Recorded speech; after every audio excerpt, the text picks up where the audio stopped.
Human rights. The first time human rights appeared in written form was in the Code of Hammurabi, where the Law of the Talion was the most famous code. The Hammurabi Code, written by King Hammurabi, in 1772 BC represents a set of written texts. One of the best preserved examples. The articles describe the model cases to be applied in similar issues.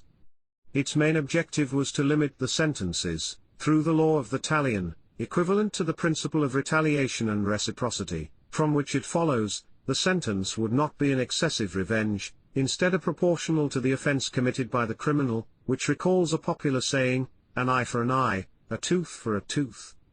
For illustrative purposes, Art 25 Section 227, of Hammurabi Code statutes that, if a builder built a house for an Oilam and the house he constructed fell and caused the death of the house owner, that builder will be killed.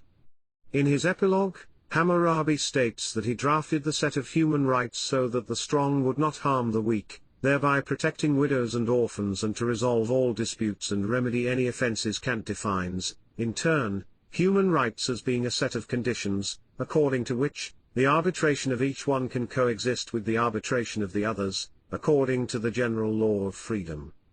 Neither the Mesopotamians, nor the civilizations that followed up to this date, invented human rights. Human rights was born with civilization. Its purpose is to regulate human relations, in order to achieve peace and prosperity in society, thus preventing disorder and crime. The greatest violation of human rights in the history of mankind was the territorial occupation carried out by European colonialists, through the oppression of indigenous peoples, the massacre, abusive and continuous exploitation of resources, to date, within the framework of the strategy of impoverishment of indigenous peoples. There are no national, regional, continental, multilateral, bilateral institutions, much less foreign and national NGOs that condemn this long and ignoble violation of the freedom of peoples, in particular, in the Southern Hemisphere. Why? Think about it.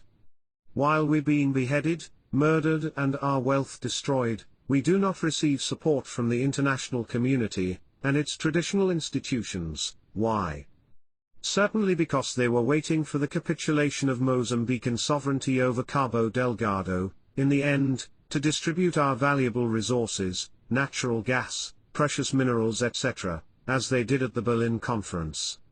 Where has Amnesty International gone, while we've been and are being exploited, oppressed and decapitated? After all, who represents Amnesty International? Where does it come from and what is their status? Their history? Who funds it? What is their credibility? Amnesty International is an NGO founded in 1961 in England, UK, by Mr. Peter Benenson, a lawyer of Jewish origin. Amnesty International is funded by the British and American governments, among others. Its objective was the defense of human rights, and its slogan, quote, "Better to light a candle than to curse the darkness," unquote.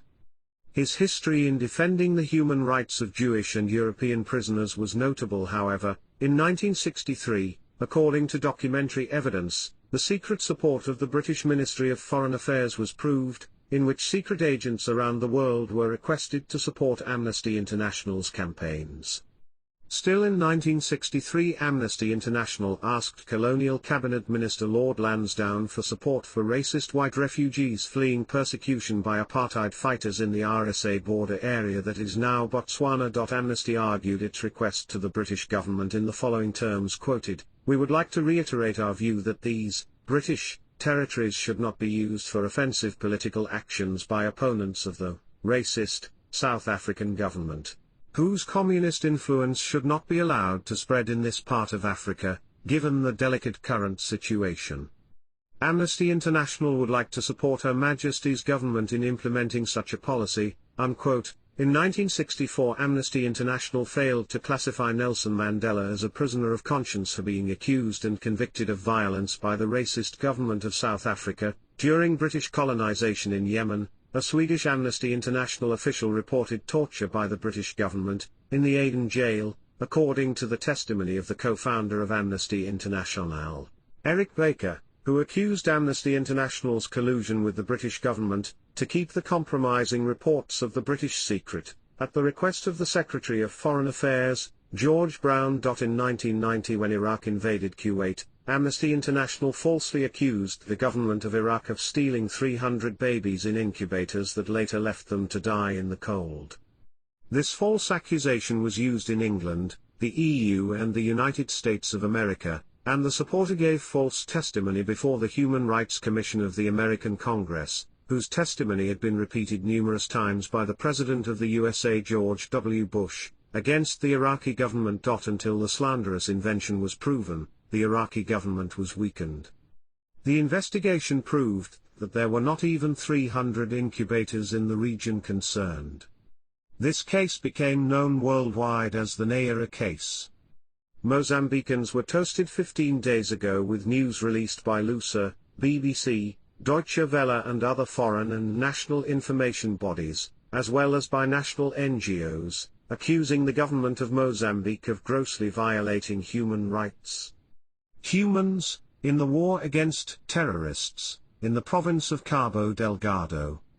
This misinformation stems from a defamatory report submitted by Amnesty International. However, Mozambique has been under attack by terrorists for 3 years in the province of Cabo Delgado, where barbaric murders of defenseless citizens and about 700,000 refugees and an undetermined number of displaced people. There is a record of the destruction of public infrastructure such as hospitals, schools, industries and commerce, as well as completely destroyed markets and villages.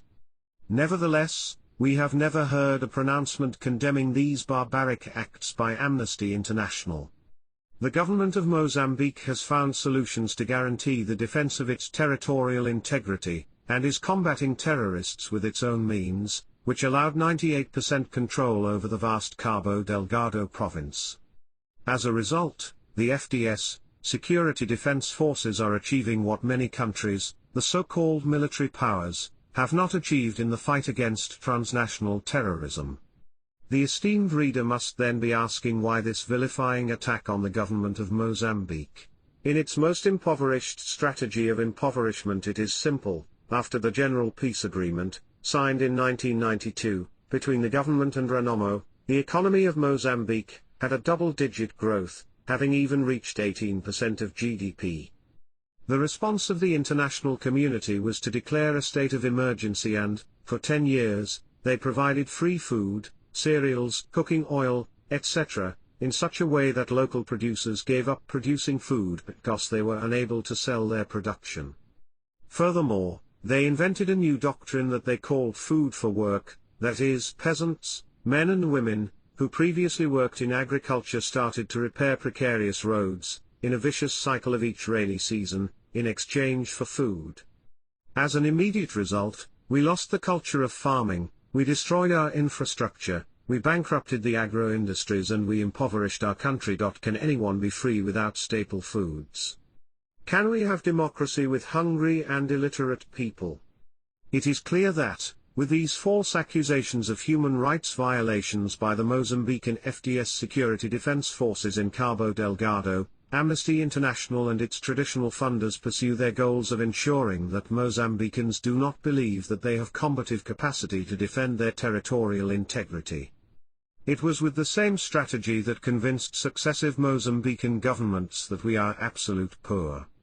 COVID-19 taught me that the poor are those who, being unemployed in a developed country, cannot survive 90 days, without subsidies and support, but it is also teaching me that Africans survive on their own, and with the support of the family and the community in which they belong.